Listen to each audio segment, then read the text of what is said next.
사도행전 21장 17절부터 36절까지 이제 바울이 예루살렘에 도착한 내용과 이제 예루살렘에서의 결례 그리고 소동 이런 이야기들이 오늘 본문의 중심 내용들입니다. 먼저 17절을 보시면 예루살렘에 이르니 형제들이 우리를 기꺼이 영접하거늘 이렇게 이야기를 합니다. 이 예루살렘에 이르기까지 하나님이 인도를 하셨어요. 그리고 거기서 형제들을 만나는데 이 형제들은 믿는 사람들을 가리키는 명칭이죠. 그래서 그때부터 사도행전부터 믿는 사람은 제자들, 형제들 이런 호칭으로 불렸어요. 제자들이라는 것은 이제 예수를 믿고 따르고 배우고 본받는다 이런 의미고, 형제는 성도들끼리의 관계를 이야기를 하는 거죠. 또 그리스도인이라고 하는 명칭도 사도행전에 최초로 등장을 하는데, 그리스도인이라는 것은 예수를 닮은 사람들, 원래는 이게 이제 믿는 사람들을 욕하는 비방하는 그런 명칭인데, 그것이 순화돼서 뭐 새끼 예수, 예수 새끼 뭐 이런 그런 명칭처럼 쓰였는데, 그것이 예수님을 닮은 사람들이라는 그런 명칭으로 그 의미가 바뀐 거죠. 그러니까 제자는 예수를 따르고 배우는 자, 그리스도인은 예수를 닮는 자, 형제는 예수 믿는 사람들끼리 부르는 호칭으로서 형제의식, 지체의식을 나타내는 그런 표현들이다라고 할 수 있고요. 그들이 이제 우리를 기꺼이 영접했다 하는 겁니다. 여기서 이제 우리가 이 제자, 그리스도인, 형제 이거는 직분 호칭이 아니에요. 우리는 이제 형제라고 하는 이런 표현들을 거의 쓰지 않고 또 잊어버렸어요. 이제 저도 그렇고요. 사람들이 나를 부를 때는 목사라고 부르고, 제가 여러분을 부를 때는 박권사님, 무슨 장로님, 집사님 이렇게 부르죠. 근데 그건 이제 직분 호칭입니다.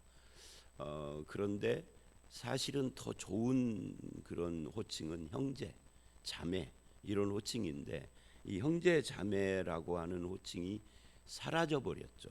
거의 같은 그런 겁니다.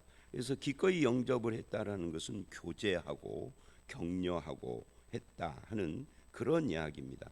이게 이제 기독교 정신이라고 할 수 있어요. 이런 호칭과 기꺼이 교제함, 이런 영접함 이런 것들이 이런 기독교 정신이고, 18절로 19절을 보면 사도 바울이 이제 사역 보고를 합니다. 그 이튿날, 기꺼이 영접하고 그 이튿날 바울이 우리와 함께, 여기서 우리라고 하는 것은 바울의 선교팀을 말하는 거예요. 몇 명인지 이런 것은 말하지 않지만 누가를 포함한, 그러니까 적어도 2명 이상이겠죠. 우리라고 했으니까. 우리와 함께 야고보에게로 들어갔다라고 하는 표현을 해요. 예루살렘에 있는 교회에 갔다 이렇게 말을 해야 할 텐데 야고보에게로 들어갔다. 이것을 보면 야고보가 당시 초대교회에서는 기독교의 대표격이었다 하는 것을 짐작할 수 있습니다. 그러면 좀 이상하죠. 베드로여야 하지 않을까? 근데 사도행전에는 베드로보다 야고보가 훨씬 더 지도자적 그런 위치에 있는 것을 알 수가 있어요. 다른 곳에서도 서신 같은 데도 야고보에게서 온 사람들 뭐 이런 표현들이 있고요. 그래서 이 야고보는 왜 이런 그 기독교를 대표하는 위치에 있게 됐는가 알 수는 없어요. 성경이 그걸 설명하는 그런 곳은 없어요. 다만 짐작하는 것은 야고보는 장로예요. 그런데 그냥 장로가 아니라 예수님의 형제죠. 물론 예수님은 성육신 하실 때 동정녀 탄생을 하고, 이 야고보나 다른 형제들은 요셉과 마리아 사이에서 태어난 그런 차이는 있지만 어쨌든 어머니가 같으니까 형제들입니다. 아마 그런 것 때문에 좀 더 권위를 갖지 않았을까 하는 생각을 합니다. 그런데 이제 서신서나 이런 데를 보면 야고보고 관련해서 조금 좋은 표현도 물론 있지만 야고보서 같은, 그런데 갈라디아서나 이런 데를 보면 야고보하고 관련해서는 조금 율법주의적인 그런 냄새가 나는 경우들도 있습니다. 어쨌든 야고보에게로 들어갔다 하는 것은 예루살렘에 있는 교회에 갔다 하는 것과 같습니다. 야고보가 대표적인 사람이기 때문에 그렇습니다. 거기에 가니 다른 장로들도 다 있었더라. 근데 이 장로들도 있었다 할 때 이 장로들 중에는 베드로라든지 이런 12사도들이 포함된 거예요. 그러니까 초대교회는 사도라고도 했지만 그런 사도를 포함한 지도자들을 그냥 일괄적으로 장로 이렇게 표현을 하기도 했어요. 이거 설명했었죠. 토요일 날인가 금요일 날인가 얼마 전에. 원래는 장로인데 이것이 후대에 칠위 장로와 가르치는 장로로 분화가 됐다. 이 가르치는 장로를 목사라고 하고 칠위 장로를 그냥 장로라고 요즘은 그렇게 하는 거죠. 이건 이제 교단 헌법 같은 데 다 나와 있는 이야기입니다. 어쨌든 거기에 장로들도 다 있었는데 이 다 있었다 그러니까 12사도들이 다 있었다 뭐 그런 이야기겠죠. 근데 거기서 뭐를 했느냐 하면은 19절 이제 선교 보고 바울이 그동안 어떻게 사역을 했는가를 1차, 2차 이런 사역을 쫙 보고를 합니다. 3차까지 했겠죠. 문안을 한 뒤에 하나님이 자기의 사역으로 말미암아 이방 가운데서 하신 일을 낱낱이 말했다. 낱낱이 말했으니까 자세히 말을 했다는 거예요. 근데 여기서 우리가 중요한 표현이 하나가 나옵니다. 주어가 누구냐면 하나님입니다. 내가가 아니에요. 바울이 문안하고 내가 어떻게 이방인 가운데서 사역을 했는가를 낱낱이 말했다가 아니라 하나님이 그래요. 하나님이 주어고 바울은 뭐예요? 바울은 그 주어이신 하나님이 쓰신 도구예요. 수단이에요. 그래서 하나님이 자기의 사역으로 말미암아 여기서 자기는 바울이죠. 지금 이것은 누가 기록을 하는 겁니까? 누가가 기록을 하는 겁니다. 그러니까 누가의 입장에서 바울을 표현을 하는 거죠. 그러니까 하나님 나라의 일, 그것이 뭐 선교가 됐던 목회가 됐던 또는 다른 것이 됐던 그 모든 것은 하나님께서 하시는 것이고 나나 우리들은 하나님께서 사용하시는 수단이고 도구고 막대기, 지팡이다 하는 그런 이야기예요. 그래서 이방인 가운데서 하나님이 하신 일입니다. 나를 통해서 내가 한 일이 아니다. 나와 나의 사역은 하나님의 도구다. 그러니 우리는 자기를 과시하거나 내가 이렇게 했어라고 의시되는 그런 자세를 가지면 안 되는 거죠.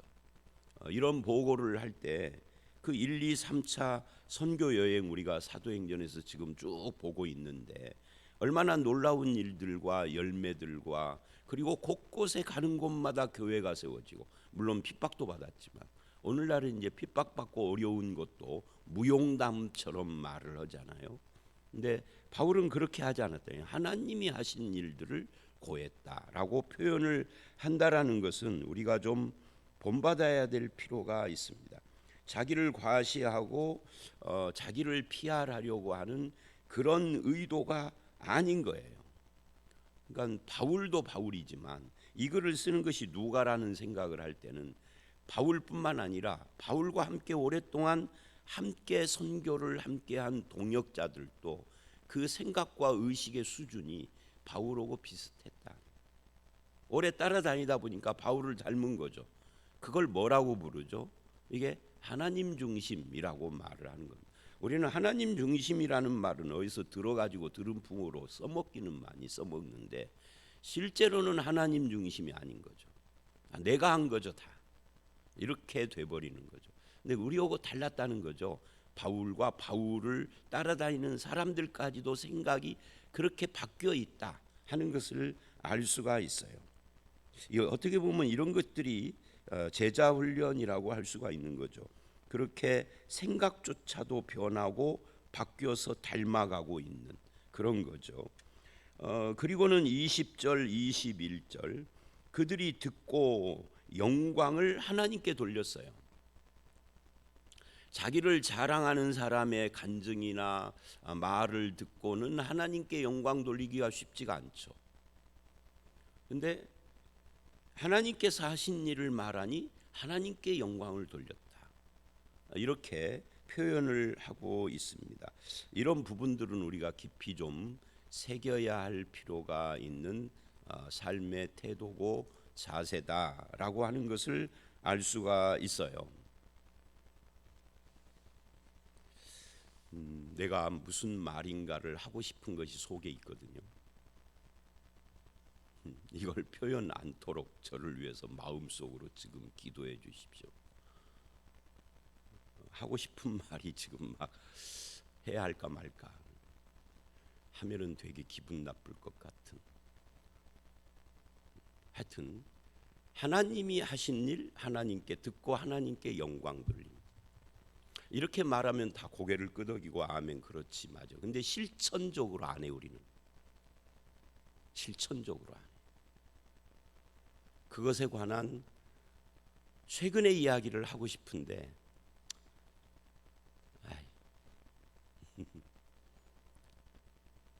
박 권사님 짐작이 되세요? 안 할랍니다. 그러니까 이런 부분들 제가 이거 그냥 지나가야 되는데 목회를 헛했다. 내 목회 실패인가? 이런 생각을 어제 했습니다. 거기까지만 말할게요. 하여튼 하나님이 하셨다. 그리고 듣고 하나님께 영광. 이거 우리가 머릿속으로는 맞아. 노 목사 말 잘하네. 본문 잘 보네. 근데 실천 않잖아요, 여러분. 실천 안 하시잖아요. 사람만 바뀌면 확 바뀌어 버리잖아요. 그죠? 우리가 20장에서 봤던 것처럼 에베소 교회 장로들과 헤어질 때 너희들 가운데서도 어그러진 말하는 사람이 나올 것이다. 막 그냥 근질거리기는 하네요. 하여튼 그래서 그렇게 하나님께 영광을 돌리고 바울더러 이르되 형제여 그대도 보는 바 유대인 중에 믿는 자 수만 명이 있으니 이 말씀이요 참 재밌어요. 그 당시 2000년 전 초대교회는 유대인들 중에 예수 믿는 사람들이 수만 명이 있었다. 그리고 이것은 점점점 시간이 가면서 더 불어났겠죠. 그런데 어느 순간 예수 믿는 유대인들이 확 뒤집어져서 예수를 부정하기 시작을 해서 역사 속에서 근데 여러 사람들이 그 이유를 또는 시점을 여러 차원에서 여기 이때 그랬다 이렇게 이야기를 하는데 보편적으로 이야기는 십자군 전쟁 후라고 그래요. 하여튼 그 역사가 좀 안타까운 역사들이 있습니다. 십자군 전쟁을 할 때는 개신교가 존재하지 않고 천주교 세상이기는 했습니다만 어쨌든 천주교도 기독교의 넓은 범주 안에 있는 거니까 기독교의 죄악인 거죠. 수많은 유대인들을 예수님으로부터 이탈하게 한 범죄, 교황, 그죠? 교황과 당시의 유럽의 황제들이 이 정치적인 어떤 걸로 협작질을 해서 이 협잡군들이죠. 아주 타락한 그래서 수많은 사람들의 목숨을 잃게 할 뿐만 아니라 유대인들을 예수 떠나게 만든 주범들이에요. 그 사람들 다 지옥 갔을 거예요. 지옥 안 가면은 하나님이 이상한 거죠. 어쨌든 형제여 유대인 중에 믿는 자가 수만 명이 있으니 다 율법의 열성을 가진 자라. 유대인들의 약점이죠.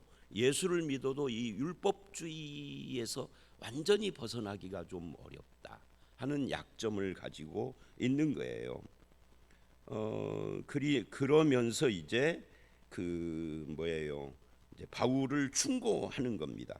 네가 이방에 있는 모든 유대인들을 가르치되 모세를 배반하고 아들들에게 할례를 행하지 말고 또 관습을 지키지 말라 한다 함을 그들이 들었도다. 그러니까 오해를 한 거죠. 바울은 모세를 배반하라 이런 말 한 적이 없어요. 할례를 행하지 말라가 아니고요. 관습을 지키지 말라가 아니라 복음이 어떻게 그런 것들을 다 성취했는가, 예수 그리스도가 어떻게 구약의 율법과 구약의 모든 하나님의 약속을 다 성취했는가에 대해서 이야기를 한 거죠. 그게 복음이니까. 그러니까 우리는 이 복음, 예수를 믿을 뿐만 아니라 우리의 시각도 복음적인 시각으로 바뀌어야 하니까. 그런데 그런 가르침을 들으면 사람들 가운데서는 율법주의를 배격하다 보니까 율법을 부정해 버리는 사람들도 있어요. 여러분 요걸 좀 구분을 잘해야 돼요. 율법주의와 율법 자체는 악한 것도 아니고 잘못된 것도 아니에요. 로마서가 그 말을 하죠. 율법 자체는 거룩하고 선한 것입니다. 문제는 그것을 대하는 우리들이 율법주의적인 자세로 빠졌어요. 율법을 지키는 것이 무슨 구원의 방편인 것처럼, 율법을 내가 다 지키는 것이 그것이 나의 어떤 공로가 되는 것처럼, 상급이 되는 것처럼, 사실은 율법은 네가 죄인이라는 이야기를 하고 예수께로 가야 한다라고 하는 몽학 선생 같은 그런 그 어떤 역할을 하고, 그래서 예수를 믿은 사람들에게 그 율법의 정신을 가르쳐서 하나님의 뜻을 행하게 하는 것인데, 율법주의는 그게 아니단 말이죠. 자기 공로가 되고 문구에 매여서 정신을 일종시키고, 그죠? 11조는 하지만 의와 인과 신은 버려버리고 이런 것들이거든요. 그래서 율법과 율법주의는 구분이 돼야 되는데, 지금 이 바울의 가르침을 받은 일부 사람들은 율법주의를 배격하면서 율법까지도 다 거부해 버리는 그런 사람들이 생기고, 그러다 보니까 무율법주의자나 이런 사람들이 또 중간에서 갈라디안주의자들도 생기고요. 그런 겁니다. 관습을 지키지 말라. 유대인들이 반발을 하는 거죠. 우리가 복음적인 시각을 가져야 할 필요가 있는데 그게 잘 안 되는 겁니다. 그런 의미에서 오늘 우리도 예수를 믿을 뿐만 아니라 예수를 믿는 자가 가져야 될 바른 시각 정리도 필요해요. 그러니까 우리나라는 율법주의도 문제지만 뭐가 문제냐면, 우리나라에 기독교가 들어오기 이전부터 있었던 종교, 그 중에서도 특히 무속 종교, 그 다음에 불교, 유교, 요 세 가지와, 그리고 세속적인 세상이니까 이 세속 정신, 그게 이제 핵심이 물질주의라든지 쾌락주의 같은 것이겠죠. 이런 것들이 문제가 되죠. 그러니까 대표적으로 무속적인 신앙관 중에 하나가 입신 같은 거예요. 어떤 사람이 중으로 있다가 예수를 믿고 깜짝 놀랐대요. 아니, 불교에서 봤던 것을 교회에서도 오네. 불교가 미신화돼 가지고 무속오고 짬뽕돼서 거기서도 입신 같은 거 하는데, 교회 오니까 무슨 집회를 갔더니 입신을. 여러분, 입신이라는 것은요, 성경에도 안 나올 뿐만 아니라 무속이거든요. 근데 그런 교회들이 꽉 찼어요. 70% 80%가 그래요. 그러니까 복음적 시각 정리가 안 된 거예요. 유교적인 것도 마찬가지고요. 교회가 체면과 권위와 어떤 질서라는 핑계로 신분 차별 같은 거 오고 위아래 따지고 나이 따지고 하는 이런 풍조들, 그죠? 불교, 내가 이 말은 하도 많이 해서 또 말을 하면 한 100번째 하는 것 같아. 우리의 만남이 인연이라고 그러고 하나님의 인도와 뜻이라고 해야 하는데, 그러니까 우리가 복음은 믿지만 시각은 복음적이지 않은 거예요. 생각은. 그런 정리를 지금 못한 사람들이 복음을 오해하게 만들고 있는 것을 지금 지적을 하는 겁니다. 그러니 어찌할꼬 22절. 그래서 22절로 26절에 이 교회의 지도자들, 장로들과 사도들이 권면을 하는 겁니다. 바울에게 22절로 26절에서.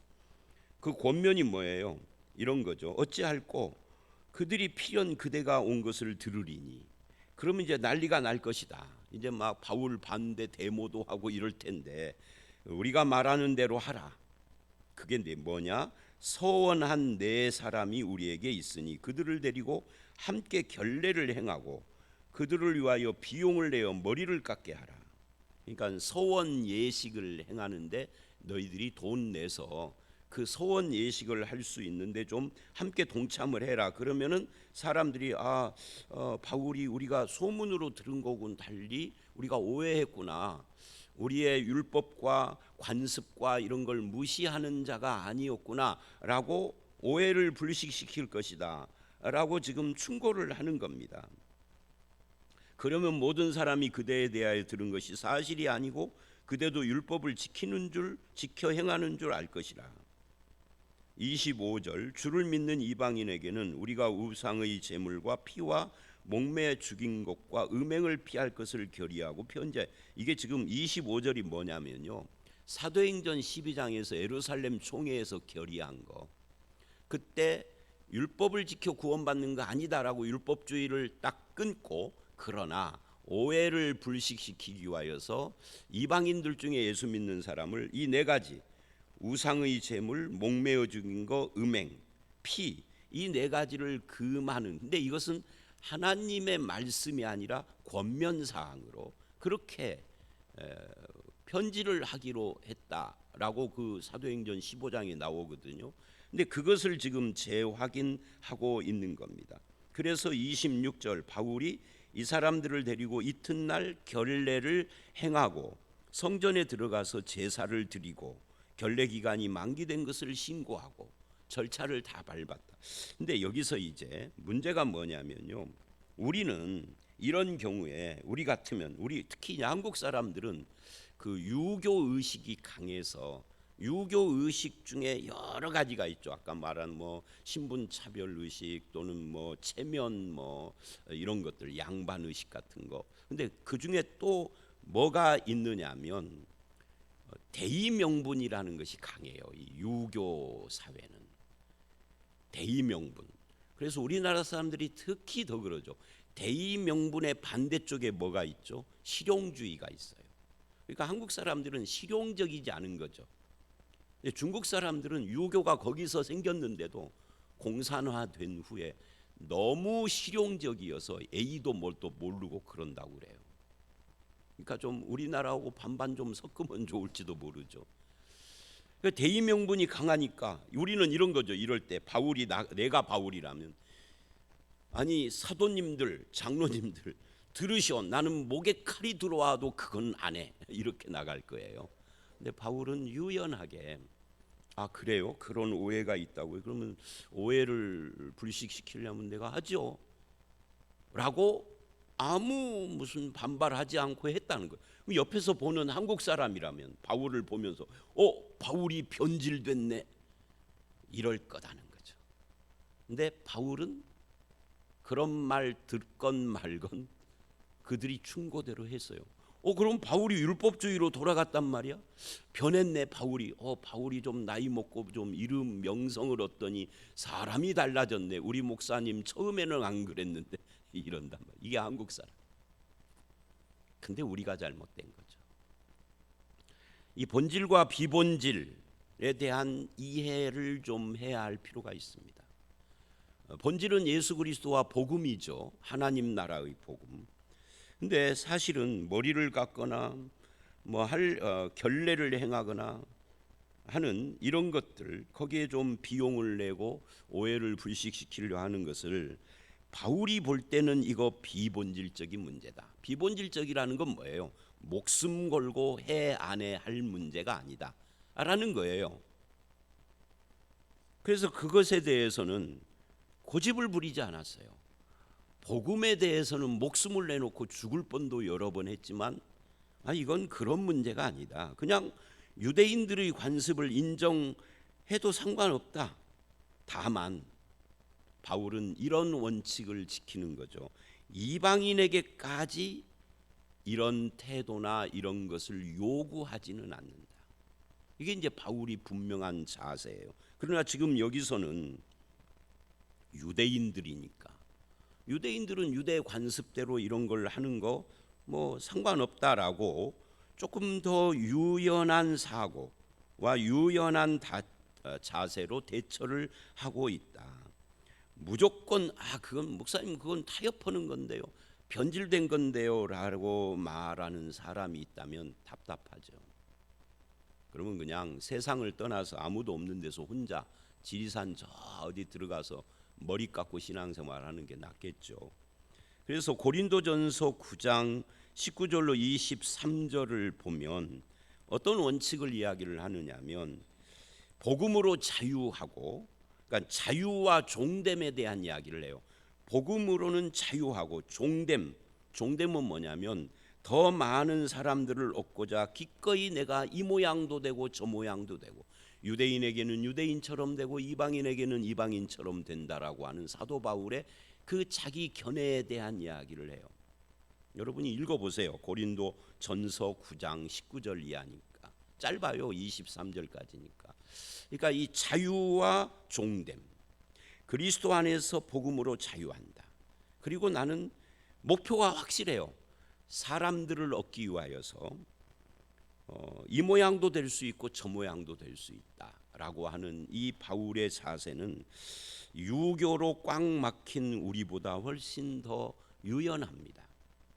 한국 사람들은 이게 잘 안 돼요. 뭐 개인 따라 좀 다르겠지만 이렇게 말을 하면 지금 여러분 들으시면서도 근데 조금 거북한데 이런 생각하시는 분들이 있을 거예요. 그게 유교적 한국 기독교인인 겁니다. 그래서 이런 부분은 사실은 저도 잘 안 되기는 해요. 근데 여러분보다는 조금 더 잘 될 거예요. 다는 안 되지만. 이런 것에 대해서는 우리도 좀 열린 뭐가 필요해요. 자, 그래서 20절로 26절은 본질과 비본질에 대한 이야기, 기독교인이 당하는 현실인 거죠. 그리고 27절로 30절은 편견과 오해에 대한 이야기입니다. 그러니까 17절로 19절까지의 그 어떤 상황하고 20절 이하 26절까지 본질과 비본질 문제, 27절로 30절 편견과 오해의 문제, 31절로 36절 이 모순과 섭리에 관한 이야기를 합니다. 그리고 이제 내일 말씀인 37절서부터 22장 1절을 보면 우리의 마음을 사로잡고 있는 것이 무엇인가. 그래서 이 문맥이 쫙 그렇게 흘러가요. 그래서 27절로 30절을 보면 이 편견과 오해에 대한 이야기를 합니다. 각 사람들은요 어떻게 행동을 하느냐면 자기가 본 것에 의지해서 판단을 합니다. 근데 사람이 보는 것은 정확하지 않을 수 있어요. 왜곡되고 오해되고, 그리고 그것을 계속해서 두 번 보면은 이제 왜곡 오해된 것을 고착화시킵니다. 맞아 하고. 그런데 그게 다 오해된 거죠. 근데 우리는 항상 내가 본 것이 옳은가, 그리고 내가 판단이라는 게 해석이죠. 그것이 옳은가에 대해서 고민해 볼 필요가 있어요. 뭐 그런 예들은 참 많습니다만은 새벽이니까 약하기로 하고요. 인간은 누구나 피조물이고 연약한 존재이고 타락한 후에는 예수 믿었어도 죄성이 남아 있기 때문에 자기가 본 것이 정확하지도 판단이 확실하지도 않는 경우들이 참 많기 때문에 어떤 특히 사람에 대해서 사람입니다에 대해서 판단할 때는 조금 판단을 성급히 하지 말고 판단을 좀 잠재워 놓고 조금 멈춰 놓고 다시 생각할 필요가 있습니다. 이것을 이제 그 상담학이나 이런 쪽에서는 판단 중지라는 표현을 써요. 판단 중지와 왜라고 하죠. 왜? 판단을 중지하고 왜? 바울이 왜 그랬을까 하고 왜를 생각해 봤으면은 쉽게 정죄하지 않았을 텐데. 이제 그런 이야기입니다. 그래서 오해를 해요. 왜 어떻게 오해를 했느냐 하면 29절, 이는 그들이 전에 에베소 사람 드로비모, 그러니까 이방인이죠, 가 바울과 함께 시내에 있음을 보고, 그리고 오늘 이 현상하고 연결을 시켜서 이방인을 데리고 성전에 들어간 걸로 생각했다. 오해된 거죠. 전혀 그렇지가 않죠. 그래서 뭐를 해요? 30절, 소동을 일으켜요. 막 사람들을 막 선동을 해서 바울을 잡아 성 밖으로 끌고 나가니 문드리고 다쳤다. 그래서 소동이 일어난 겁니다. 그러자 이제 군대의 천부장이 출동을 했어요. 31절로 36절, 이 모순과 섭리죠. 말하자면 바울은 억울한 일을 당하고 있는 겁니다. 그런데 천부장이 출동을 했어요. 그리고 천부장이 오자마자 바울을 붙잡아 가지고 바울을 막 치고 있는데 천부장이 출동하니까 이제 구타를 멈추고 붙잡아서 이유도 안 묻고 그냥 쇠사슬로 결박을 했습니다. 그리고는 결박한 뒤에 이 바울이 누구냐, 무슨 일을 했느냐 하고 그때서야 묻는 거예요. 그랬더니 어떤 사람은 이렇게 말하고 어떤 사람은 저렇게 말하고, 진상을 알 수가 없어. 진상을 알 수가 없으면 천부장이 좀 유연하게 해야 되는데, 이놈 데리고 영내로 말하자면 부대 안으로 들어가서 신문하겠다는 거죠. 그러니까 이게 바울의 입장에서 보면은 기가 막힌 거예요. 범죄자도 아닌데. 그런데 이것이 하나님의 섭리가 된다 하는 겁니다. 하나님의 섭리는 항상 나에게 즐겁고 좋은 걸로만 되는 것은 아니에요. 그렇게 할 때도 있고 아닐 때도 있는데, 왜 이것이 섭리가 되느냐 하면은, 이제 내일 말씀에 보면 바울이 내가 한마디 하고 싶습니다. 해라. 그랬더니 복음을 전해 가지고 이제 또 막 소란이 나고, 그래서 바울이 갇혔어요. 갇혀 가지고요, 그게 갇혀진 세월이 2년이 돼 버렸어. 엄청난 거죠. 죄 지은 것이 하나도 없는데 2년을. 그런데 그 2년 끝에 바울이 소원하던 어디를 가요? 로마를 가는 거예요. 이게 그래서 섭리가 된다. 그래서 저와 여러분, 이제 마지막, 오늘 좀 길었는데 결론, 이 모순과 섭리, 정말 모순인 이런 상황 속에서 하나님이 섭리하지, 바울은 아직도 하나님의 섭리가 어디 있는지 몰라요. 나중에 가서 알겠죠. 그래서 이럴 때 우리는 급하게 남을 판단하는 것도 문제지만 내 상황을 급하게 판단하고 주님께 불평을 하거나 원망을 하거나 낙심을 하거나 이렇게 되면 안 된다. 하나님이 어찌 하실 것인지를 찬찬히 살피면서 믿음으로 따라가야 될 필요가 있다. 우리의 인생길에서도 이런 생각을 해봅니다. 오늘 말씀 여기까지입니다. 저와 여러분에게 예수 믿는 사람들은 하나님이 나를 쓰고 계신다라는, 그래서 하나님께 영광을 돌리는, 여기서부터 시작을 해서 하나님 앞에서 우리는 본질과 비본질 구분 잘해야 되고, 또 편견과 오해에서 벗어나야 되고, 또는 어떤 모순된 상황 속에서도 하나님의 역사를 믿고 하나님의 섭리를 의지하는 그런 삶을 살아야 할 필요가 있다라고 오늘 말씀에 결론을 내립니다. 우리 함께 기도하겠습니다. 하나님 아버지, 그렇습니다. 우리의 삶을 인도하시는 하나님, 우리가 때로는 주 안에서 형제가 돼서 서로 격려하고 사랑을 나누고 섬기는 그런 삶을 살게도 하시고, 또 우리의 삶을 되돌아볼 때 나를 쓰시는 하나님의 역사였고 열매였음을 믿고 주님께 영광 돌리는 삶을 살게 하시니 감사를 드립니다. 그러나 때로는 오해받을 때도 있고, 아버지 하나님, 어떤 경우에는 바르게 판단해야 할 그런 때도 있음을 봅니다. 때로는 모순된 그런 상황 속에서 하나님을 바라보고 하나님의 섭리의 손길을 의지하는 그런 것이 필요할 때도 있습니다. 우리의 삶을 인도하여 주시옵소서. 예수님 이름으로 기도드렸사옵나이다. 아멘.